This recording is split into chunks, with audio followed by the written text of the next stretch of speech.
This is Podco Media Networks.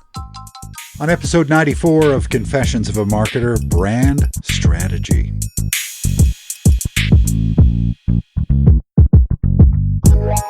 Hi, it's Mark Reed Edwards. Welcome back to Confessions of a Marketer. Mitch Duckler is back to continue our discussion about differentiating your brand. We will have that chat in just a moment. Next time, we have Christina Mallon of the Wunderman Thompson Inclusivity Design Practice. Christina and I talk about the founding of the practice and the work they did for Tommy Adaptive. Soon we'll have Steve Randazzo on experiences, David Lemley on Retail Voodoo, and David C. Baker on building an agency. Lots of other great discussions in the planning stages. Should be a great end to 2019. We have a great lineup of podcasts on Podco Media Networks. There's this one, the Innovation Podcast, Demystifying Data, My First Job, and a lot more on the way. Head over to podcomedia.com to listen and subscribe. Okay, back to Mitch Duckler. Mitch has a book out called The Indispensable Brand. In part one of our discussion, we touched on the premise of his book and the value of brand equity. This time, we cover the 5 key components of brand strategy: brand positioning, brand portfolio strategy, brand experiences, brand extension, and brand story. Let's get to it. I want to talk a little bit about the 5 key components of brand strategy that you outline in your book. Can you tell my listeners about brand positioning, brand portfolio strategy, brand experiences, brand extension, and brand story? Sure.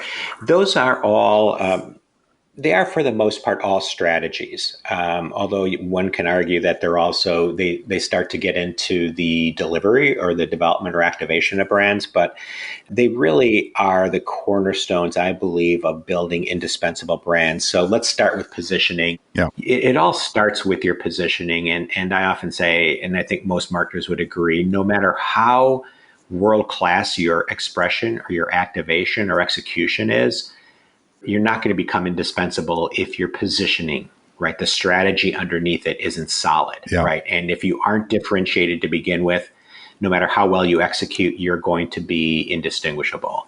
So that positioning, we just talked about different ways to identify your point of difference, but nailing that positioning in a unique, meaningful point of difference for your positioning is really where it all begins. And if you don't get that right, everything else that we talk about after it is, I don't want to say meaningless, but it's certainly compromised. Right. So that's the first, right? The positioning is, how do you want to be perceived in the minds of not just your customers and consumers, but really any relevant stakeholder that impacts your brand, right? It could be employees or potential employees. It could be vendors. It could be investors, the media. How do you want them to view you? When your name comes to mind, what are the immediate associations that you want them to have? So that's positioning, fairly straightforward.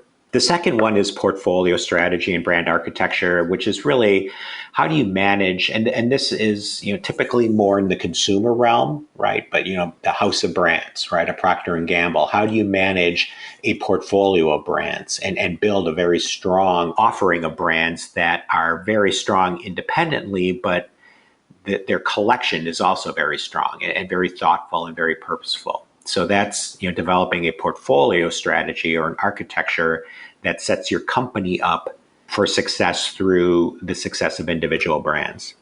The third is experience, and that's really think about every single touch point, pre-purchase, during purchase, post-purchase, every single touch point in the customer journey. How is it experienced, and is it experienced in a manner that is consistent with your positioning? Again, not some sort of hypothetical ideal, right? But are you actually crafting every single interaction, every single touch point with a customer or other stakeholder in a way that is consistent with your positioning? The fourth is extension.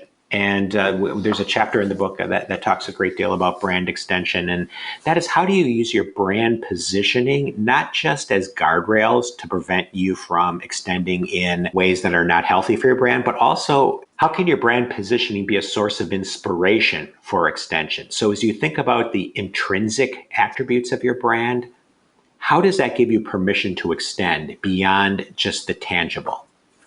Right. So how can a company in the auto industry think about their brand in a very intangible way and allow it to extend into new categories that are seemingly unrelated to the auto industry. Right. Right. And I think some of the luxury brands have done a really good job of that. You take a look at like an Armani, for example, Bulgari. These are brands, how can one brand be relevant in perfume, clothing, and even hotels and restaurants, right? Those categories could not be more disparate or more diverse from one another. Yet there's something about those brands that allow them to credibly extend into those areas. And it's the intrinsic attributes of those brands, I would argue. And there are some companies that have tried to extend their brands and it's been a disaster. Absolutely. So again, you have to, and that's why I'm saying you still have to be very disciplined about it. And your brand positioning can and should be guardrails to prevent detrimental extension. But it can also, as I said, be a source of inspiration. Yeah. And if you truly do own these equities that you're extending on and you execute in a thoughtful manner, you should be able to achieve more transformational growth than incremental growth. I think if you're too guarded, too careful, too defensive about your brand strategy and how you extend, that's safe, but it's also inherently limiting and incremental in nature. Yeah. Right. It's the so-called flavor extension. Yeah, exactly. Strategy. Like, strawberry was a success, so now let's do peach. Yeah, Right. Well, exactly. okay, but realize that's going to be incremental. Or apples and oranges, right? Exactly. And the final component is story. So I think, and rightfully so, brand story, especially as why or purpose-based brands have gained favor in recent years, I think brand story has become a very increasingly important component of brand strategy, and an opportunity to explain your point of difference in a way that's very creative and very distinctive to the brand itself. And I think brands are very well served if they can kind of define a story that really represents their positioning and can help consumers or customers relate to their purpose, really, and what they are and what makes them different and special. One element of all of this that I think is of paramount importance and probably could be a book by itself is employee brand engagement. Employees are the link between the customer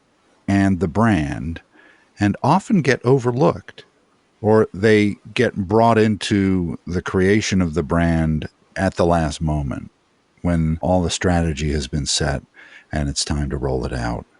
How critical are they to keeping a brand indispensable? Great question, Mark. I think the answer to that is they are more important now than perhaps ever before.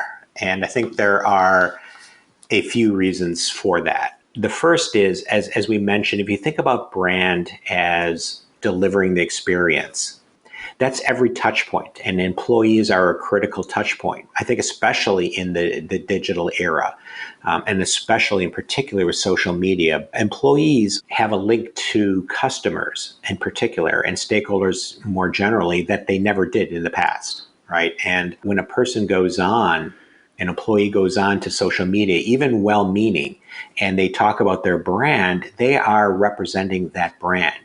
And I'm not just talking about are they saying something negative, but even if they're saying something off brand or representing the brand in a way that is inconsistent with its positioning, that's a negative touch point. And if it continues, consistently over time, it really begins to erode your brand equity, right? That wasn't an issue, 30, 40, 50 years ago when brands were almost first and foremost defined by advertising, right? And in that day and age, you could argue, hey, as long as our brand and our marketing department understand brand, that's all that really matters. That's no longer the case. It's really important that employees and employees beyond just the brand and marketing function understand their role in delivering brand, certainly if they're frontline and customer facing, but even if they're not. Because again, in this day and age of transparency, employees are impacting brands more than they probably realize, for better or for worse. And it also seems to make sense that the employer needs to realize that as well. Yeah, absolutely. And it's not only all functions, as I was mentioning earlier, but it's all levels. Yeah. And, we often talk to our clients about in particular when we talk about employee brand engagement, is what is senior leadership's mentality toward brand? Are they believers in brand? Do they recognize the importance of it? Do they appreciate the importance that all of their employees play in delivering it, right? And if the answer is no, it's very concerning, right? Because I think you can only be so successful with a leadership team that doesn't embrace that mindset. Yeah. So it does. It starts at the top and it flows down and it flows across, right? Not just marketing, but really all functions within an organization. So where are things heading with brand, and how can we all keep our brands indispensable? Well, I think it begins with realizing that we as marketers can and need to do more to shape the direction of our brands. Again, I think it was a lot easier in the golden age of brand management, right? In the 1950s and 60s, when there were 3 television networks and, marketers, the P&Gs of the world could just shoot their 30-second commercial and play it on one of 3 television networks and their brand was positioned, right? That's no longer the case. Obviously, we have, far, far, far more options in terms of distribution, dissemination of information, communication and media channels. And all of a sudden, consumers have become increasingly influential and increasingly powerful in this equation, which is not a bad thing, by the way. Yeah. But that's not a license to turn over control of your brands to consumers, right? Yes, we need to be responsive to and listen to consumers and take our cues from them, but we still need to lead and we still need to influence and control to the extent that we can the shape and direction of our brands, and not merely say, well, you know what? Social media has given the control of brands to consumers, and they're going to kind of do what they do. They're going to do their own research and they're going to have their own conversations, and the best we can do is cross our fingers and hope for the best. And that's really not the case, right? We still have the ability, even in this more complex and challenging environment, to shape the dialogue, right? And we need to do that. And again, it does all start with identifying that unique point of difference and crafting a positioning that reflects that. And there's probably nothing more important to a C-level executive, to a company, than the brand and the way it's perceived, the way consumers see it, and the way employees carry it out. Yeah, absolutely. It's a system of moving in integrated parts, right? And that's, I think, what makes brand management challenging. It's also what makes it exciting, right? You can't just focus on one aspect of it. There are multiple moving parts and they need to be carefully coordinated. But again, and it's really a central theme through the entire book, The Indispensable Brand, it all starts with your positioning. And as long as you stay true to that, as long as you identify that salient point of difference and reflect it into your positioning, make sure your positioning is interjected into every aspect of your activation and execution, your chances of success are certainly a lot greater. Well, that's very wise counsel, Mitch. Thanks for joining me here on Confessions of a Marketer. I'm sure my listeners will really enjoy this chat. Thanks again. Thank you, Mark. It was a pleasure being on.